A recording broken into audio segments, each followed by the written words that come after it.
सुप्रभात बच्चों। आज हम आपके पंचम सेमेस्टर की शुरुआत करने जा रहे हैं। इससे पहले वाली वीडियो में मैं आपके सिलेबस के बारे में आपको पूरी जानकारी दे चुकी हूं और आपको भलीभांति पता चल चुका होगा कि आपका सिलेबस कैसा रहने वाला है। आज हम शुरुआत करेंगे आपके प्रथम कवि सच्चिदानंद हीरानंद वात्स्यायन अज्ञे की जो कविता है हमारा देश। उससे पहले हम अज्ञे जी के परिचय को थोड़ा सा पढ़ लेते हैं, जान लेते हैं। अज्ञे जी आधुनिक हिंदी साहित्य के एक सशक्त हस्ताक्षर हैं। उनका जन्म कश्या ग्राम, जिला देवरिया, उत्तर प्रदेश में सन 1911 में जो तिथि थी वो थी 7 मार्च सन 1911 में हुआ। इनके पिता का नाम पंडित हीरानंद शास्त्री तथा माता का नाम श्रीमती कांता देवी था। वे अज्ञे के नाम से विख्यात हुए। पूरा नाम था सच्चिदानंद हीरानंद वात्स्यायन और उनकी आरंभिक शिक्षा घर पर हुई। उसके बाद वे मद्रास, दिल्ली, कश्मीर और इलाहाबाद में अध्ययन करने चले गए। उन्होंने विज्ञान में स्नातक उपाधि प्राप्त की, इंग्लिश एमए में प्रवेश लिया, लेकिन क्रांतिकारी संगठनों में भाग लेने के कारण वो गिरफ्तार कर लिए गए। उसके बाद सेना में भाग लिया, यानी भर्ती हुए और विश्व युद्ध में भाग लिया। देश विदेश के विश्वविद्यालयों में इन्होंने अध्यापन कार्य भी किया है और इसी के कारण इनको बाहर के देशों की जो संस्कृति है और अपने देश की संस्कृति के बीच का जो अंतर है उसको जानने का पूरा मौका मिला और उसको हमारे साथ उन्होंने शेयर भी किया है। उनकी कविताएं भी इस आधार पर हमें बहुत अधिक जानकारी प्रदान करती हैं। अज्ञे जी हिंदी साहित्य में सन 1943 में तार सप्तक के कारण प्रयोगवाद के प्रवर्तक और समकालीन हिंदी कविता के उन्नायक माने जाते हैं। सन 1959 में दूसरा तार सप्तक और सन 1956 में तीसरा तार सप्तक संपादन के एवं उसका प्रकाशन हुआ। इसमें तार सप्तक है, इसमें क्या होता है, 7 कवियों का परिचय इसमें दिया जाता है। उनकी कविताएं इसमें दी जाती हैं। वे साथ प्रतीक, सैनिक, विशाल भारत, दिनमान और नवभारत टाइम्स आदि पत्रों के कुशल संपादक भी रहे हैं। उन्होंने अनेक ग्रंथों का संपादन किया है और अनेक रचनाओं का अनुवाद भी किया है, यानी मौलिक रचनाएं ही नहीं लिखी, इन्होंने दूसरी भाषाओं की रचनाओं का अनुवाद भी किया है। देश विदेश में उन्होंने यात्राएं की हैं। अज्ञे जी ने हिंदी साहित्य की विविध विधाओं पर लेखनी चलाई है। विविध विधाएं का अर्थ है जैसे काव्य हो गया, उपन्यास, जीवनी, निबंध, आलोचना, यात्रावृत्त, अनुवाद, संपादन। तो काव्य संग्रह की बात अगर करते हैं तो उनकी जो रचनाएं हैं कौन सी हैं, भगनदूत है, चिंता है, इत्तलम, हरी घास पर क्षण भर, बावरा अहेरी और इंद्रधनुष रोंदे हुए। ये कितनी नावों में कितनी बार, ये भी आपका लगा हुआ है कितनी नावों में कितनी बार, क्योंकि मैं उसे जानता हूँ। सागर मुद्रा, पहले मैं सन्नाटा बुनता हूँ, महावृक्ष के नीचे, नदी की बांक पर छाया, ऐसा घर आपने देखा है, मरुस्थल, सदा नीरा और सृजना के क्षण। ये हैं इनके काव्य संग्रह। इनमें से प्रश्न पूछा जा सकता है आपके जो कम्पिटिटिव एग्जाम होते हैं, सिर्फ ये नहीं कि हिंदी का जो नेट का जो पेपर आता है या स्क्रीनिंग होती है उसमें भी ये प्रश्न पूछे जाते हैं। और जो आपकी प्रतियोगी परीक्षाएं होती हैं किसी भी लेवल की, उनमें भी ये प्रश्न पूछे जाते हैं। उपन्यास की और अगर नज़र डालें तो इन्होंने शेखर एक जीवनी भाग 1 और 2 में जो विभाजित है, नदी के द्वीप और अपने अपने अजनबी, ये इनके उपन्यास हैं। शेखर एक जीवनी ये पूछ लिया जाता है, काफ़ी जो प्रतियोगी परीक्षाएं हैं उनमें भी ये कई बार ये प्रश्न पूछा जा चुका है। कई बार ये पूछ लिया जाता है कि ये किसकी रचना है, कई बार ये पूछ लिया जाता है कि उपन्यास है या कहानी है या जीवनी है। तो इसमें क्या है, जीवनी शब्द आया हुआ तो कई बार बच्चे इसके साथ में कुछ अनसमझा सा इसको सोच कर कि जीवनी है तो वो जीवनी ही लिख देंगे। नहीं, ये उपन्यास है, ध्यान रखना। कहानी की बात करते हैं तो विफतगा, कोठरी की बात, परंपरा, शरणार्थी, जयदोल, अमरवल्ली, ये तेरे प्रतिरूप, कड़ियाँ, छोड़ा हुआ रास्ता, लौटती पगडन डंडिया, मेरी प्रिय कहानियाँ, ये इनकी कहानी है। निबंध तथा अन्य जो और रचनाएं हैं उसकी बात करें तो सब रंग कुछ राग, कहाँ है द्वारिका, छाया का जंगल, आलोचना और चिंतन, त्रिशंकु, इसके बारे में भी पूछ लिया जाता है। त्रिशंकु, लिखी कागज कोरे, ये रचनाएं भी पूछ ली जाती हैं। आत्मनेपद, आत्मपर्क, कवि दृष्टि, भवंती व अंतरा ये भी पूछ ली जाती है। शाश्वती, अद्यतन, केंद्र और परिधि, धार और किनारे, संवत्सर ये भी पूछ लिया जाता है। जोग लिखी, स्रोत और सेतु, युग, संधियों पर, ये इनकी क्या है, इनके निबंध हैं। तो इनमें से भी प्रश्न पूछ लिए जाते हैं, तो ये आपको याद कर लेने हैं। यात्रावृत्त की बात करें, जो यात्रावृत्त है, यात्रावृत्त क्या होते हैं, जो लेखक होता है वो जब यात्रा करता है, जहाँ जहाँ जाता है वहाँ उसका जो अनुभव होता है, वो क्या क्या देखा, उसने क्या क्या वहाँ से सीखा, उस यात्रा का पूरा वृत्तांत। जैसे हम सुनाते हैं ना कि हम वहाँ गए थे, हमने वहाँ ये देखा, तो ये क्या होते हैं, इनको हम यात्रा वृत्तांत बोलते हैं, यात्रावृत्त बोलते हैं।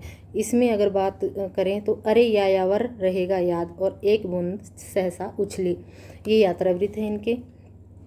अंग्रेजी कविताओं में विविधता, यानी अज्ञे जी की जो कविताएं हैं उसमें विषयों की विविधता है। किसी एक ही विषय पर नहीं लिखा उन्होंने, अलग अलग विषय पर उन्होंने अपनी लेखनी चलाई है। उनकी कविता में प्रेम, प्रकृति, द्वीप, सैनिक, अमीर गरीब, पशु पक्षी, पेड़, सुख दुख, संतरास आदि का वर्णन हुआ है। यानी एक विषय को लेकर उन्होंने रचनाएं नहीं लिखी हैं, अलग अलग विषयों को लेकर उन्होंने रचनाएं लिखी हैं।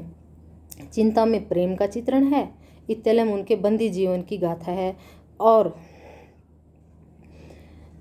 उनके जीवन का दस्तावेज है। हरी घास पर क्षण भर में उनके जीवन का विषाद वर्णित है, यानी उनके जीवन में क्या क्या घटित हुआ, क्या क्या उन्होंने संघर्ष किया, इसका वर्णन उन्होंने किया है। बाबरा अहेरी में अंधकार से प्रकाश की ओर का वर्णन किया गया है। इंद्रधनुष रोंदे हुए ये में उनका मानव के प्रति दृष्टिकोण अभिव्यक्त हुआ है। आंगन के पार द्वार में प्रकृति का सूक्ष्म चित्रण और आध्यात्मिकता का असाध्य वीणा के माध्यम से सजीव चित्रण हुआ है। कितनी नावों में कितनी बार अज्ञे जी की एक अनमोल काव्य कृति है। अज्ञे जी काव्य की विशेषताओं में प्रेम की प्रधानता, क्षणवाद, भोगवाद, रहस्यवाद, सौंदर्य अनुभूति और आत्मचिंतन, व्यक्तिकता, प्रकृति चित्रण, प्रयोगशीलता और के साथ साथ बौद्धिक चिंतन का भी दर्शन होता है। वे कवि के रूप में बड़े लोकप्रिय रहे हैं और एक संवेदनशील कवि के साथ साथ बौद्धिक चिंतक भी रहे हैं। यानी केवल संवेदना ही नहीं, उनके बौद्धिक विचारों के भी दर्शन होते हैं। उनके काव्य संग्रह आंगन के पार द्वार पर उन्हें साहित्य अकादमी पुरस्कार प्रदान किया गया और कितनी नावों में कितनी बार काव्य संग्रह पर भारतीय ज्ञानपीठ पुरस्कार से सन 1979 में विभूषित किया गया। उनकी कविताओं में ग्रामीण किसानों, मजदूरों के आंदोलनों, सत्य और यथार्थ की झलक, लोक विश्वास, युगन विषमता, जीवन की असीमता और आधुनिक भावबोध वर्णित हुआ है। यानी ये सब हमें एक ही कवि की रचनाओं में मिल जाता है और ऐसा नहीं है कि कल्पना है, ये उनका निजी अनुभव है। क्योंकि देखो कवि जो रचनाएं होती हैं वो कैसे होती है, या तो पूरी कल्पना होती है और या फिर वो सत्य पर आधारित होती है, या फिर वो सत्य और कल्पना दोनों का मिश्रण होती है। और कई बार क्या है, कवि जो लिखता है हम ये सोचते हैं कि उसकी कल्पना है, लेकिन वहाँ पर वो अपना निजी अनुभव भी हमारे साथ बांट रहा होता है। तो कई बार हमें ये भी लगता है कि जो कविता या जो कहानी, जो जीवनी, जो उपन्यास पढ़ रहे हैं तो ऐसा लगता है कि ये घटनाएं जो, यानी उसमें जो वर्णन हम देख रहे हैं, ऐसा लगता है कि ये हमारे आसपास ही घटित हुआ है। शायद कई बार ऐसा भी लगता है कि ये मेरे साथ ही जो घटा है उसका ही यहाँ पर वर्णन किया जा रहा है। इसलिए कवि जो लिखता है वो समाज से लिखता है, और क्योंकि कवि भी क्या है, समाज में से ही है, समाज के लिए ही वो लिखता है और समाज के अंदर से ही वह विषय उठाता है, और वही जो रचना है वो सच्ची हित ऐसी कही जाती है। साहित्य का अर्थ ही क्या होता है, जिसमें सभी का हित छुपा हुआ हो। अज्ञे जी की भाषा भावों के अनुरूप तत्सम शब्दावली प्रधान संस्कृत निष्ठ है और उन्होंने तद्भव और लोक भाषा की शब्दावली का भी अपनी रचनाओं में प्रचुर मात्रा में प्रयोग किया है। उनकी कविताओं में कहीं कहीं भाषा की दुरूहता दृष्टिगत होती है। उन्होंने अपने काव्य में नए बिंबों, प्रतीकों और नवीन उपमानों का प्रयोग किया है। उनका अलंकार विधान और छंद विधान विविध वर्णनीय है। उनकी काव्य भाषा मुहावरों और कहावतों का प्रसंग अनुकूल प्रयोग मिलता है, यानी उनकी काव्य भाषा में मुहावरों और कहावतों का प्रयोग भी मिलता है। वे एक कोटि के काव्य शिल्पी और अनूठे शैलीकार थे। उनकी साहित्यिक विधाओं में अनेक शैलियों के दर्शन होते हैं। वस्तुतः अज्ञेय एक बहुमुखी प्रतिभा के धनी थे और एक व्यक्ति न होकर एक संस्था, एक आंदोलन थे, अर्थात एक व्यक्ति नहीं थे बल्कि एक विचारधारा थी वो।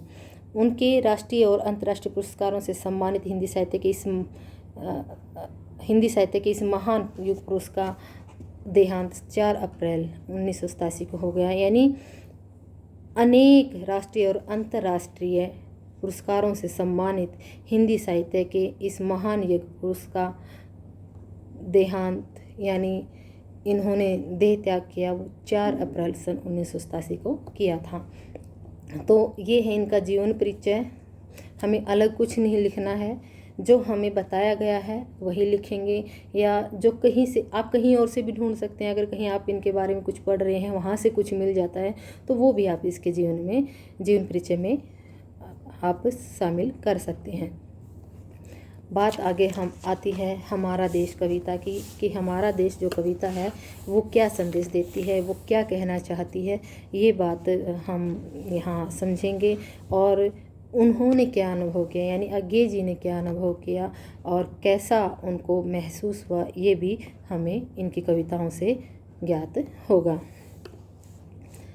हमारा देश कविता भारतीय ग्रामीण लोक जीवन और नगरीय जीवन का सहवाक यानी बोलता हुआ चित्र है, जिसमें साधारण जनता सामान्य घरों में रहकर आनंद से जीवन व्यतीत करती है और इसके विपरीत नगरों के लोगों का जो रहन सहन है वो, और ग्रामीण जीवन का जो रहन सहन है उसमें अंतर है। ये कविता हमें ये बताती है। देखो, केवल ये कविता ही नहीं, आज जो महाविद्यालय में या आपके आसपास अगर कोई शहरी बच्चा है और आप खुद ग्रामीण हो या फिर आप खुद शहरी हो, तो आप खुद इस अंतर को भलीभांति जान सकते हैं। तो जब बच्चे महाविद्यालय में आते हैं तब भी हम देखते हैं कि जो गांव के बच्चे होते हैं वो थोड़े से शर्मिलापन कह लें या थोड़े से डरे डरे से कि गांव से शहर में आते हैं, वहाँ के वातावरण का, वहाँ के व्यवहार का उनको पता नहीं होता, तो वो थोड़ा सा कटाव महसूस करते हैं। और जो शहर के बच्चे हैं वो भी अपने आप को उनसे जोड़ने में थोड़ा सा संकोच करते हैं। तो ये सारी बातें क्या है, संस्कृति की हैं, रहन सहन की हैं, और यही बात यहाँ पर ये कविता हमें बता रही है। तो एक बार थोड़ी सी झलक दिखा देते हैं आपको।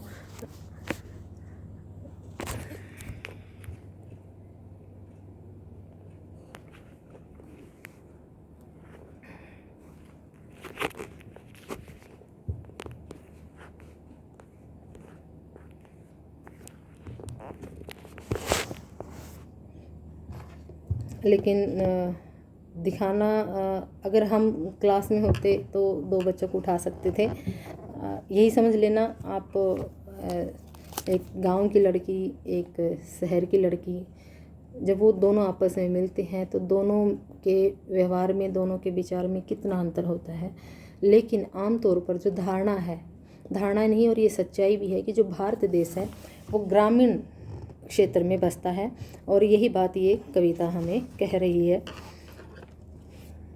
इन्हीं तृण फूस छप्पर से, कि इन्हीं तृण यानी तिनके, फूस यानी जो सूखी घास है, छप्पर से, कि इन्हीं घास फूस के बने छप्पर से ढके डुलमुल गवारू झोपड़ों में ही हमारा देश बसता है। एक बार मैं बता दूं आपको कि गांव में जो झोपड़ियां होती हैं या जो घर होते हैं, देखो आजकल ज़्यादातर ये चीज़ें नहीं रही हैं, शहर में भी और गांव में भी कुछ ज़्यादा अंतर नहीं रहा है। वही बाद में ये कविता हमें बताएगी भी कि आज इतना अंतर नहीं रहा है गाँव में और शहर में।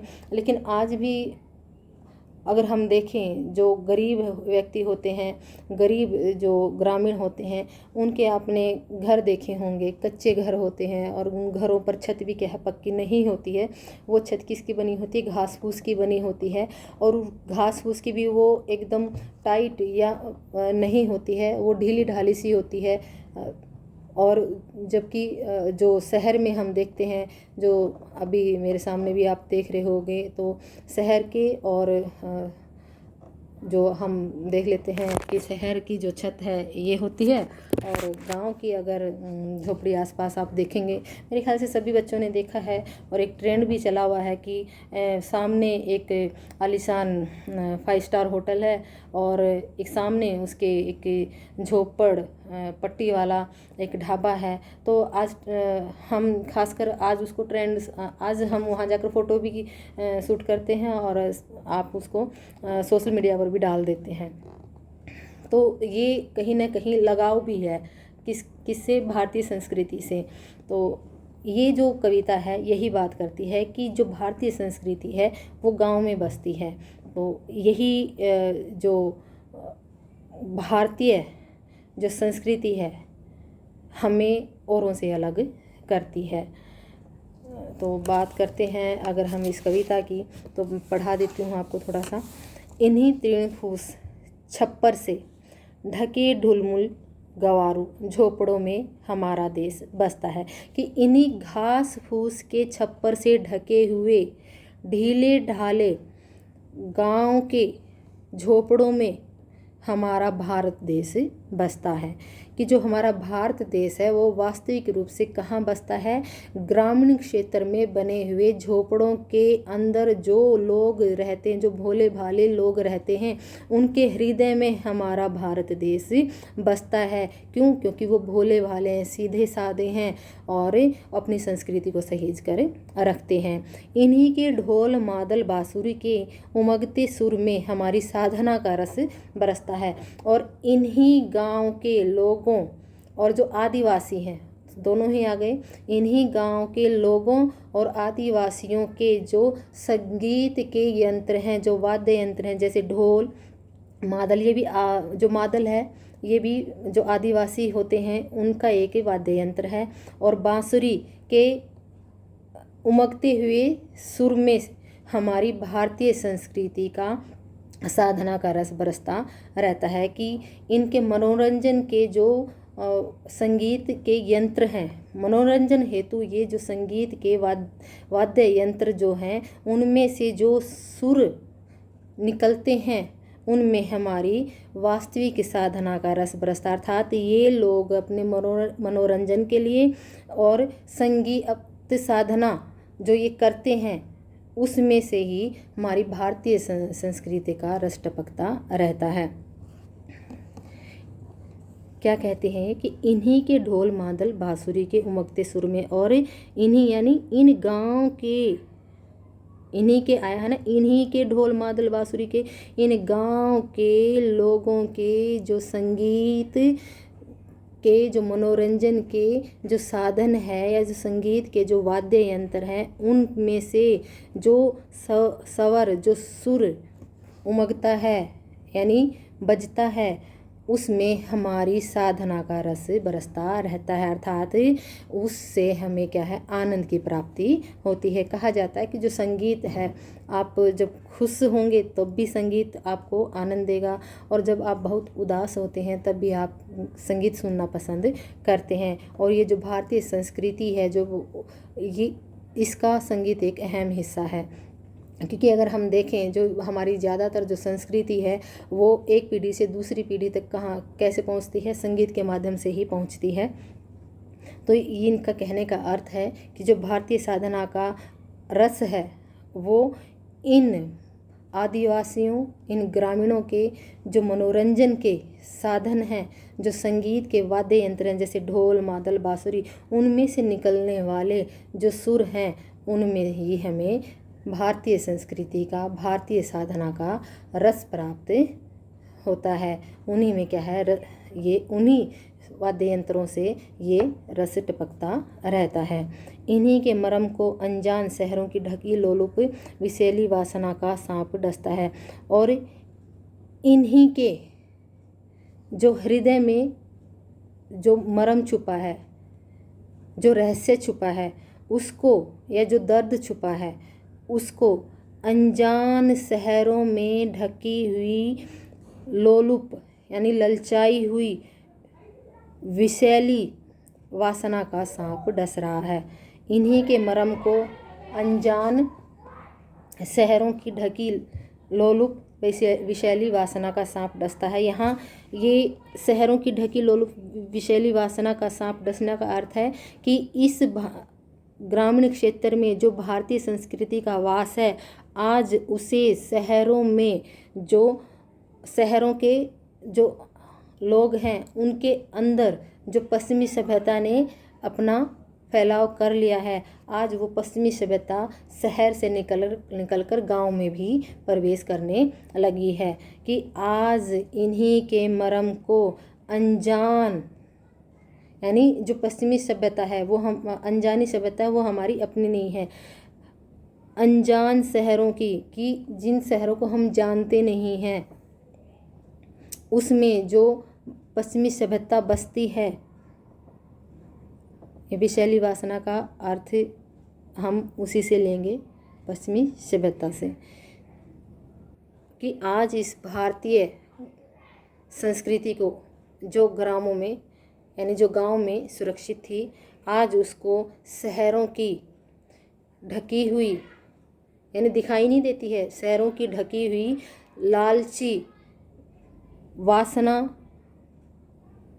से भरी हुई पश्चिमी सभ्यता का सांप डस रहा है कि इन्हीं के मर्म को अनजान और इन्हीं के हृदय में जो ये संस्कृति बसी हुई है उसको अनजान शहरों की ढकी हुई लोलुप ललचाई हुई विषैली वासना का सांप डस रहा है। अर्थात भारतीय संस्कृति को आज जो शहरों में पश्चिमी सभ्यता अपना फैलाव कर चुकी है, वो पश्चिमी सभ्यता रूपी विषैली वासना का सांप आज ग्रामीण संस्कृति को भी डसने लगा है, अर्थात उसको वो खाने लगा है या उस पर अपना प्रभाव जमाने लगा है। इन्हीं में लहरती अल्हड़ यानी संस्कृति की दुर्दशा पर सभ्यता का भूत हंसता है और इन्हीं झोपड़ों में जो चारों तरफ अल्हड़ यानी सब बातों से अनजान, हम अपनी ही मस्ती में चूर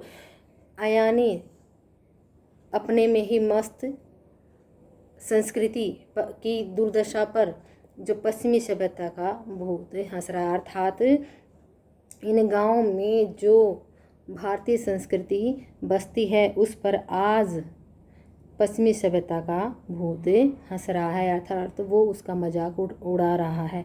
कैसे उड़ा रहा है मजाक? जैसे ग्रामीण बच्चे आते हैं, हम यहाँ भी देखते हैं, तो जो शहर के बच्चे हैं या तो वो उनसे बात करना पसंद नहीं करते, या फिर जो सीधे साधे वो वेशभूषा में आते हैं वो उनको क्या है पागल समझते हैं, और कहीं ना कहीं उनके दिमाग में ये होता है कि इनको कुछ नहीं आता है और ये बिल्कुल ही क्या है गंवारू हैं, एंड उनसे वो दूरी बनाने की कोशिश करते हैं और कहीं ना कहीं उनका मजाक उड़ाते हैं। और ठीक यही बात क्या है, आज जो भारतीय संस्कृति है और जो पश्चिमी सभ्यता है, हम किसको अपना रहे हैं? पश्चिमी सभ्यता को अपना रहे हैं। देखो, आप रहन सहन है वो अलग बात है, आपका पहनावा कैसा है वो अलग बात है। बात यह नहीं कि आपका पहनावा बदल गया तो आपने अपनी संस्कृति को छोड़ दिया।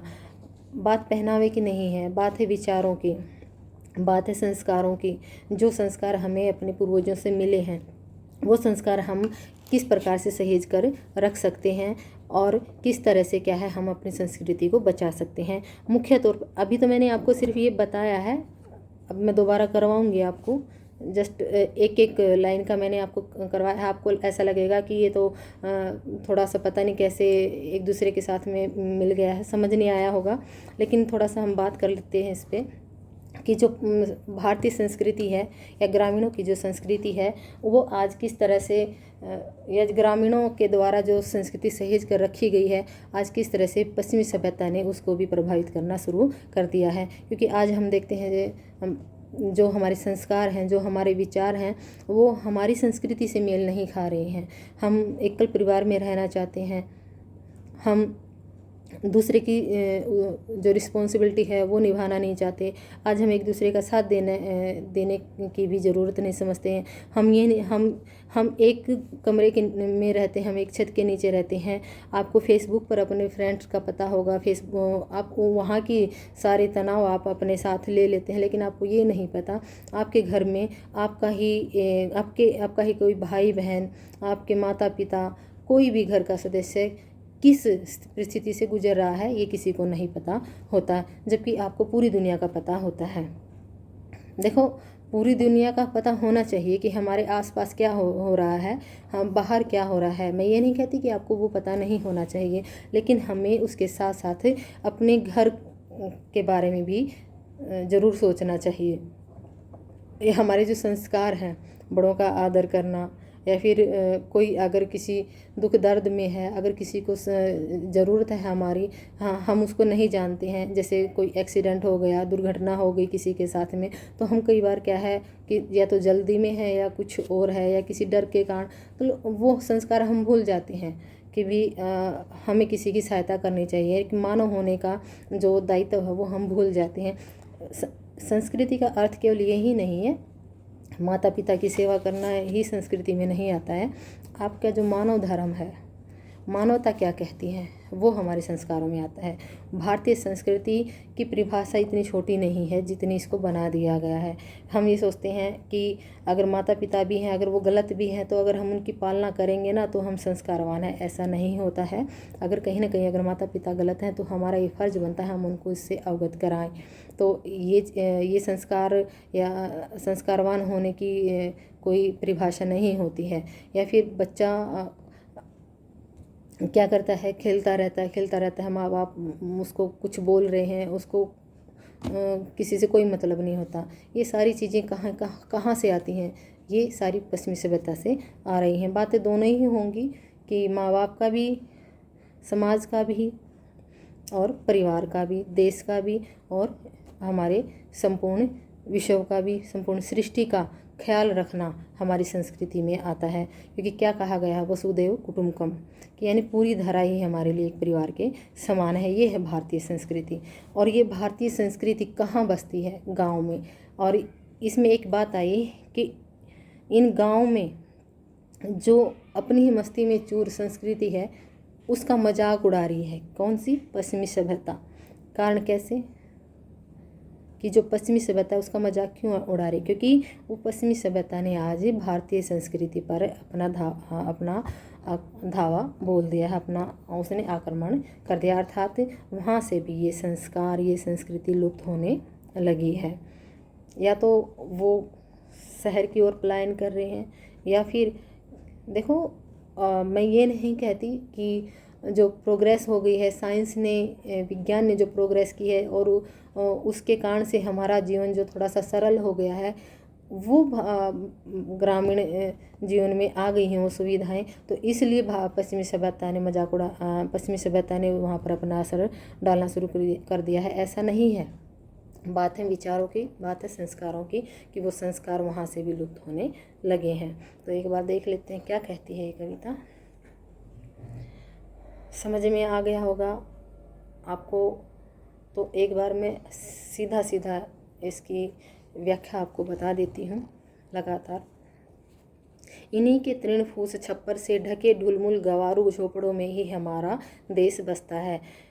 कवि कहता है कि गांव में, इन्हीं का अर्थ है गांव में, घास फूस से बने हुए छप्पर से ढके हुए जो ढीले ढाले गांव वाले लोग जिन झोपड़ों में रहते हैं उसमें ही हमारा भारत देश बसता है। अर्थात गांव में जो घास फूस से बने हुए छप्परों से ढके हुए झोपड़े हैं और उनमें जो ढीले ढाले सीधे साधे लोग बसते हैं, उन लोगों के हृदय में ही हमारा भारत देश निवास करता है। वहीं पर वास्तविक रूप से भारत निवास करता है, वही हमारा भारत देश है।